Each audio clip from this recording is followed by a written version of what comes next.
என்ன கோபால் கேள்விப்பட்டியா? என்ன மச்சான்? ஊருக்குள்ள ஊசி போடுறாங்களாம்.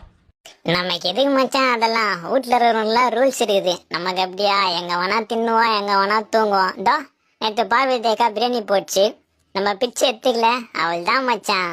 மச்சான் மச்சான் மச்சான் சொல்றா, நம்மள அடிக்க ஆள் வந்திருக்கானுங்களா? இல்ல மச்சான், நம்மள புடி ஆள் வந்துக்கிறானுங்க. வச்சே சிறுத்தை நேரில் பார்த்துருக்குற, இப்ப பாப்பா பாரு. வந்துட்டானுங்களா? ஓடுங்கடா ஓடுங்கடா. ஏண்டா நாட்டுல தட்டிக்காக 1000 பிரச்சனை இருக்கு, அதெல்லாம் விட்டு நாங்க குட்டி போறதா உங்களுக்கு பிரச்சனையாடா? நான் பார்வதி அக்கா வரத்துல தான் கோலம் போடுவியா? ஐயோ ஐயோ கோலம் கழிஞ்சிச்சு, சாரிக்கா ஏக்கா. சார் சார் சார், டே கோபால் சார், அவனை பிடிங்க சார். அவனுக்கு தான் சார் 3 பொண்டாட்டி இருக்கு, எனக்கு இன்னும் ஒரு வாட்டி கூட கல்யாணம் ஆகல sir. Sir sir sir call மாட்டு சார், கால் பெண்டு சார். சார் என்னடா எல்லாரையும் பிடிச்சிட்டானுங்களா கோபால்? அப்பா இப்பதான்டா நிம்மதியா இருக்கு. சரி போவோம் எல்லாம். மல்லையூர் நட்டாம மனுஷ